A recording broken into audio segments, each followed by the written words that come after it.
አግረኝ ና ጨርሰኝ እና እኔ ቅዱስ ላይ ነው እንደምትገላገለው ሌላ አማራጭ ተጠቀም። ወደ ሞቴ እየሄድኩ ነው ያቆረጥከኝ። ይሄንን አየሁ እንዴ? ምን ነው ቆይ አንተ ወጣት አይደለ እንዴ? ወጣት ተስፋ አይቆርጥም ያለማን። ያውልህ ቆይ ስማኝ፣ የገንዘብ ችግር ከሆነ እኔ ልሰጥ እችላለሁ። ገንዘብ እኔነትን ያሳንሳል።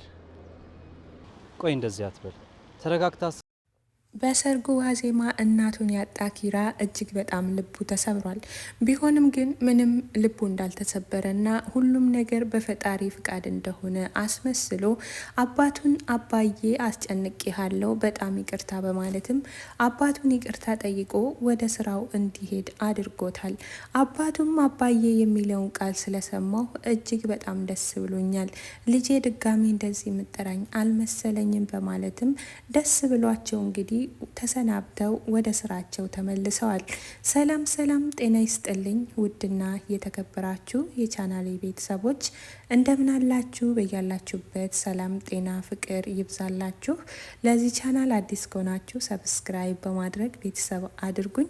እንዲሁም ደግሞ ቪዲዮ ላይክ በማድረግ ሼር እያደረጋችሁ እንድታበረታቱኝ። ታዲያ ዛሬ ጽናት ክፍል 68ን ይዤላችሁ መጥቻለሁ። እስከ መጨረሻው አብራችሁኝ ቆዩ። ታዲያ ጽናት ክፍል 68 ዛሬ ይዤላችሁ ስመጣ ክፍል 67 ላይ እንዳየነው እንግዲህ በሰርጋቸው ዋዜማ የኪራ እናት ታሞ ስለነበረ ሞተዋል ማለት ነው። ታዲያ ኪራ ስለዚህ ነገር ምንም የሚያውቀው ነገር አልነበረም። ጽናት፣ ጓደኞቹ፣ አባቱ፣ ሁሉም ሰዎች ያውቃሉ። ነገር ግን ኪራ ስለ እናቱ መታመም ምንም አያውቅም ነበረ። በሰዓቱ እንግዲህ የኪራ እናት ወደ ቤት ሲመጡ ምን ሆነሽ ነው የከሳሽው ምናምን ብሎ በመጠየቅ የዛኔ ነበረ ጉዳዩን ያወቀው። በዛ እንግዲህ ደንግጦ ሲጮህባቸው በዛ መሀል ነው ራሷን ስታ የኪራ እናት ያረፈችው ማለት ነው። ቢሆንም ግን ኪራ እጅግ በጣም ተጸጽቶ እናቴን ገደልኳት በማለትም ሲያለቅስ ነበረ። እዚህ ጋር ነበር ያቆመው ማለት ነው። ቀጣዩን ደግሞ ዛሬ እነሆ ይዤላችሁ ከተፍ ብያለሁ። እስከ መጨረሻ ተከታተሉኝ ማለት ነው። እንግዲህ ጽናትና ኪራ ሰርጋቸውን በመደገስ ላይ ያሉ ቬሏቸውን መርጠው እንዲሁም ደግሞ ለኪራም ሱፍን መርጠው በዚህ መሀል ነው ሀዘን የተከሰተው ማለት ነው። እንግዲህ ዛሬ ቀጣዩን ክፍል ይዤላችሁ መጥቻለሁ። አብራችሁን ቆዩ። ኪራ እናቱን በሞት ካጣ በኋላ እጅግ በጣም ተስፋ ቆርጦ ከቤት ወጥቶ ወደ ውጭ ሄዶ ነበረ። ነገር ግን በዛ ሰዓት እንግዲህ እስከ ዛሬ ስታስመስሉ እንደኖራችሁ እኔም ከእንግዲህ በኋላ ሳስመስል እኖራለሁ በማለትም ምንም እንዳልተፈጠረ እንደተጽናናና ሁሉም ነገር በፈጣሪ ፍቃድ እንደሆነ አስመስሎ ከቤት በወጣበት ጊዜ ነገር ግን ምንም አልተጽናናም ነበረም። ራሱ ላይ እርምጃ ለመውሰድም እንግዲህ ራሱን ለመመረዝ መርዝ ገዝቶ ወደ ሆነ መንገድ ለመሄድ ሲል መሀል መንገድ ላይ አንድ ወጣት ሲያሽከረክር ያየዋል። እሱም መሀል መንገድ ቆሞ ከመንገድ ዞር በልልኝ በማለትም ሲማጸነው፣ ኪራ ግን አንተ ከፈራ እኔ ፈርምልሃለሁ ጨርሰኝ በማለትም እንግዲህ ራሱን ጠልቶ ራሱን ለማጥፋት እንደሆነ ልጁ ስለተረዳው ገንዘብ ከፈለግ እኔ እሰጥሃለሁ ተረጋጋ በማለትም ሊያረጋጋው ይፈልጋል። አንተ ወጣት አይደለህም እንዴ በማለትም ሲለው ወጣትነት በማለትም እንግዲህ ኪራ በራሱ ላይ ተስፋ እንደቆረጠ ይነግረዋል። ቢሆንም ግን እሺ በቃ ለሽኝት እንዲሆን ጠርሙስ እያጋጨን እሸኛሃለሁ በማለትም እንግዲህ ይዞት ወደ መጠጥ ቤት ሄዶ ነበረ። ኪራም እጅግ በጣም ስለጠጣ የሚያወራውን ነገር አያውቅም። ልጁ ግን እሱም ራሱ ቤተሰቦቹን ያጣና የተጎዳ ሰው መስሎ ሲያወራው ነበረ። ነገርም ግን የሚያወራው ነገር ሁሉ ኪራን የሚያጽናና ነበር። ኪራ ደግሞ አሁን ላይ የሚያጽናናውን ሰው ሳይሆን የሚፈልገው እሱን የሚደግፍ ሀሳቡን የሚቀበል ሰው ነው የሚፈልገው። ታዲያ ይሄ እንደዚህ ሳለ ቤት ውስጥ ደግሞ የጽናት ጓደኛ ሰናይትም ከደረጃ ወድቃ ተጎድታለች። ኩሽና ገብታ እንግዲህ ምግብ አበስላለሁ ብላ ጽናት ጋር በሄደች ጊዜ የጽናትን ሺቲ ለብሳ ኩሽና ስትሰራ እንግዲህ ከኩሽና ወጥታ ወደ ክፍል ለመግባት ስትሄድ ከደረጃ ወድቃ እግሯን ተጎድታለች ማለት ነው።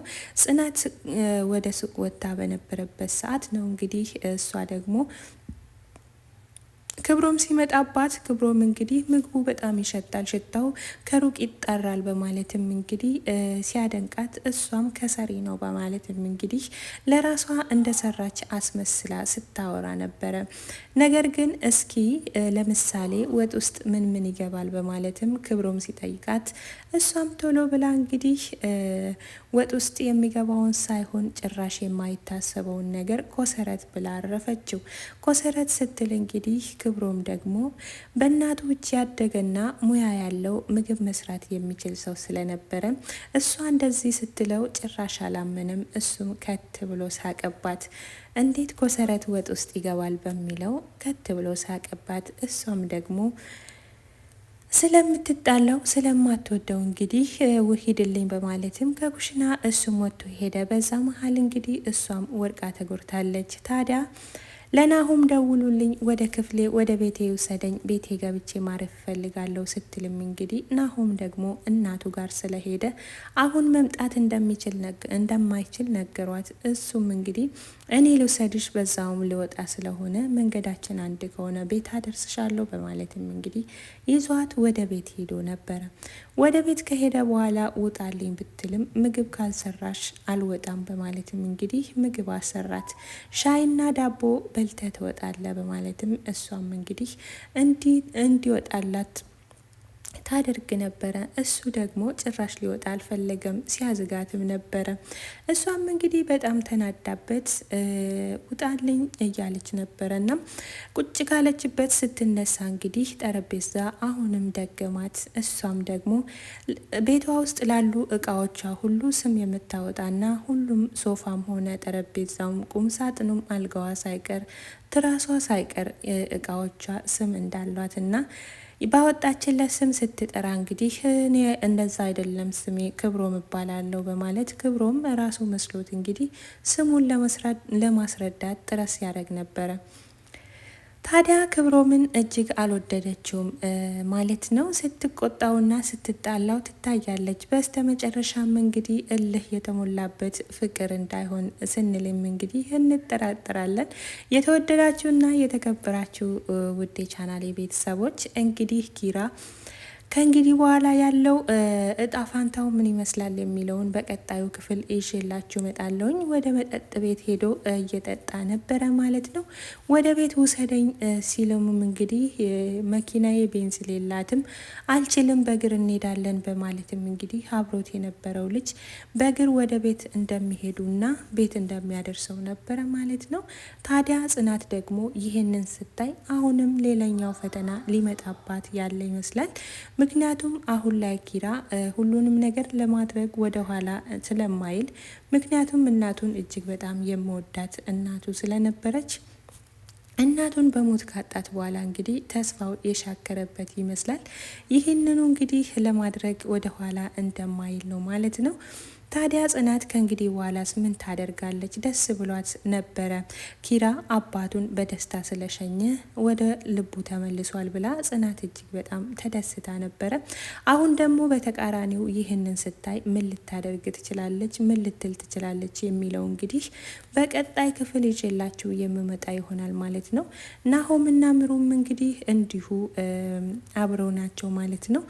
እሷም እንግዲህ ጽናት አሁን ላይ ጥሩ ላይ እንደሆነችና ኪራም እንደተረጋጋ ሲያወሩ ነበረ ማለት ነው። ታዲያ የክብሮምና የጽናት ጓደኛ ማለትም የሰናይት ነገር እንግዲህ መጨረሻው ፍቅር ይሁን ብለናል። ምክንያቱም በእልህ የተጀመረ አብሮነት ዘልቆ ፍቅር እንደሚሆን በነ ኪራና በነ ጽናት አይተናል ማለት ነው። እንዲሁም መጀመሪያ ላይ እንዳየነው እንግዲህ ኪራና ጽናት በጣም ሲነቋቆሩና በጣም ሲጣሉ ነበረ ማለት ነው። በስተመጨረሻም ፍቅር ሆኖ አረፈ። ፍቅር ይሁንላችሁ ብለናል ማለት ነው።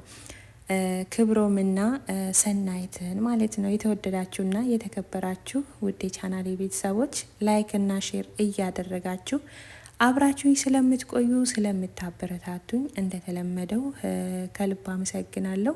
ዛሬም እንግዲህ እንዳይቀርብኝ ላይክ እና ሼር በማድረግ አበረታቱኝ ማለት ነው። ክብሮምና ክብሮምና ሰናይት እንግዲህ ያማረ ፍቅር ይሁንላችሁ ብለን መርቀናል ከወዲሁ። ምክንያቱም ይታየናል ፍቅር እንደሚሆን ማለት ነው። እንግዲህ ናሆምም ደግሞ ንግስቲቷን እያጎረሰ ብያላት ሲያጎርሳት ይታያል ማለት ነው። ይሄን ይመስላል ለዛሬ ይዤላችሁ የመጣሁት። ቀጣዩን ይዤላችሁ እስከምመጣ በያላችሁበት ሰላም ፍቅርና ጤና ይብዛ።